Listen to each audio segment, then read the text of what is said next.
উত্তৰাৰ গৰ্ভৰ ভ্ৰূণ নাশ কৰাৰ উদ্দেশ্য আগত ৰাখি অশ্বত্থামাই নিক্ষেপ কৰা ব্ৰহ্মাস্ত্ৰক ধ্বংস কৰিবলৈ স্বয়ং ভগৱন্ত কৃষ্ণ যোগ শক্তিৰে সূক্ষ্ম ৰূপত উত্তৰাৰ গৰ্ভত প্ৰৱেশ কৰি গৰ্ভৰ ভ্ৰূণ সুৰক্ষিত কৰিছিল।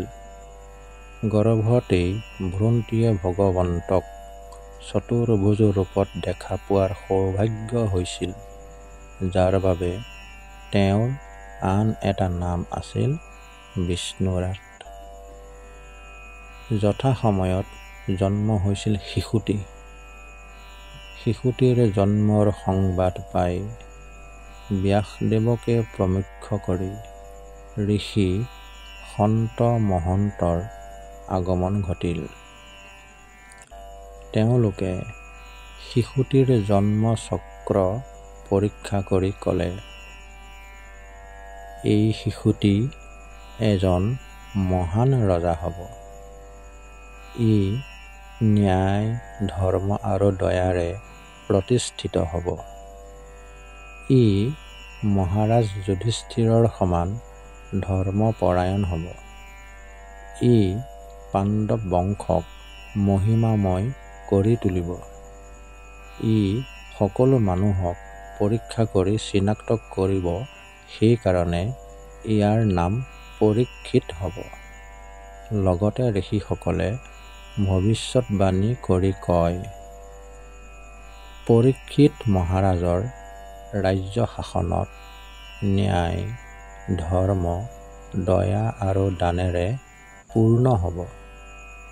কিন্তু কলি যুগত এক অশুভ শক্তি আহিব আৰু ধৰ্ম হ্ৰাস হ'ব। সেই সময়ত পৰীক্ষিতে ভাগৱতৰ কাহিনী শুনি মুক্তি লাভ কৰিব। ইতিহাসৰ সকলো সময়তে ধ্বংসৰ অন্তত জন্ম হয় নতুন আশা। মহাভাৰতৰ যুদ্ধৰ পাছত সকলো ফালে অন্ধকাৰময় আছিল। লাখ লাখ যোদ্ধাৰ মৃত্যু, অগ্নিদগ্ধ কুৰুক্ষেত্ৰ।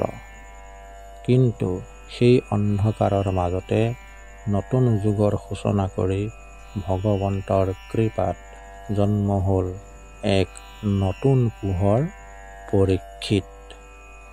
যুধিষ্ঠিৰ, ভীম, অৰ্জুন, নকুল সহদেৱ সকলোৰে মুখমণ্ডলত আনন্দৰ জোৱাৰ পৰিস্ফুট হ'ল। কাৰণ জন্ম হ'ল তেওঁলোকৰ বংশৰ উত্তৰাধিকাৰীৰ। যুদ্ধত ধ্বংস হোৱা বংশৰ মাজত এই শিশুটি আছিল নতুন জীৱনৰ প্ৰতীক। পৰীক্ষিতৰ জন্ম এটি সৰু ঘটনা নাছিল।